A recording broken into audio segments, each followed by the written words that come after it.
The Beef Checkoff. It's been part of the cattle industry for more than 3 decades, with roots stretching back to a time when American cattle producers wanted a better way to promote their product. Those efforts led to the creation of the Beef Checkoff program, part of the 1985 Farm Bill. Producers pay $1 for every head of cattle sold. Importers pay the same for an equal amount of beef or beef products. In return, those checkoff dollars support a state-national partnership focused on promotion, research, and education to increase demand for beef. The Cattlemen's Beef Board shepherds the program that is run by producers for producers.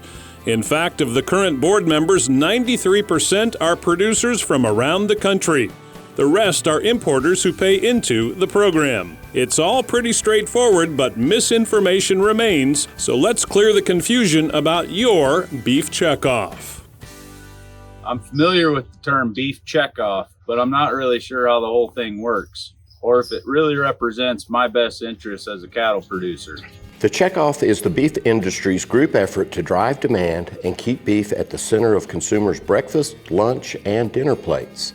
How does that happen? Through the hard work and creativity of the producers themselves. It begins when beef, dairy, and veal producers pay $1 a head every time an animal is sold, or in the case of importers, every time an equivalent amount of beef or beef products is imported into the country. Assessment money collected is split between the Cattlemen's Beef Board at the national level and their state beef councils. The all-volunteer CBB is comprised of approximately 100 producers and importers from around the country. Its composition fluctuates based on the country's cattle population numbers. Members are nominated by producer organizations in their state and then appointed to a 3-year term by the U.S. Secretary of Agriculture. Each year, nonprofit beef organizations propose ideas and request checkoff funding from the CBB to support beef-related promotion, research, and education initiatives. These organizations, known as contractors, must follow a strict set of guidelines and accountability measures. Members of the CBB and representatives of the Federation of State Beef Councils meet twice a year to review and provide feedback on the proposed checkoff program through various committees. As stewards of the checkoff funds, these men and women are responsible for establishing checkoff funding priorities, providing guidance and feedback to the contractors as they plan and execute checkoff programs. The 20-member Beef Promotion Operating Committee, made up entirely of checkoff payers serving on either the CBB or the Federation of State Beef Councils, is responsible for deciding which checkoff programs to fund based on the other committee's feedback and their review of the proposals. Back at the local level, there are approximately 700 producers who serve on the 44 State Beef Council boards. State Beef Councils are able to use their portion of the checkoff dollar for grassroots programming, cooperative programming with another state, or even to support national or international programs through the Federation, the U.S. Meat Export Federation, or the CBB. I am a young producer who has never gotten a chance to vote on the Beef Checkoff program. In fact, I've heard it's been 35 years since any producer has gotten to vote on that program. What's up with that? Voting is definitely the American way, and it took a whole lot of debating, collaborating, and voting to get the Beef Checkoff launched in the first place.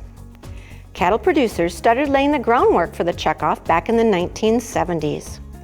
From there, it took a solid decade and 2 failed referendum votes to land on a program that incorporated the things producers were asking for.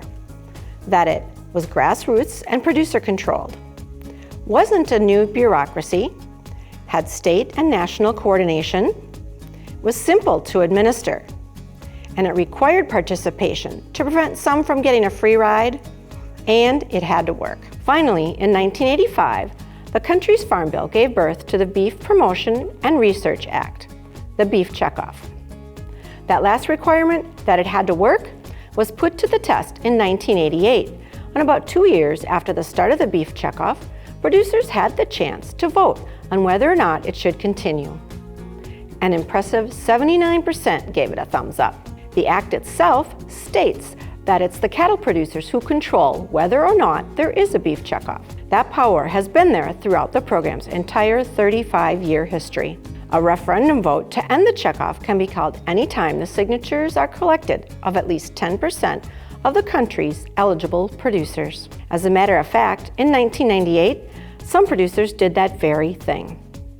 But when the collected signatures were submitted to the USDA in 1999, there weren't enough to trigger the vote. So you see, producers are the ones who founded the checkoff, who control the checkoff, and who can choose to vote on the checkoff whenever they meet the signature collection criteria to do so. Fact is, the majority of producers support the beef checkoff and its work, according to producer attitude surveys conducted annually by Loose Research. So there it is, the truth about your beef checkoff. Lots of moving pieces and parts, no doubt, but the founding vision from decades ago was to build demand for beef, and that remains the goal today. Getting informed is a great step, and you're welcome to get involved. You can do both at drivingdemandforbeef.com.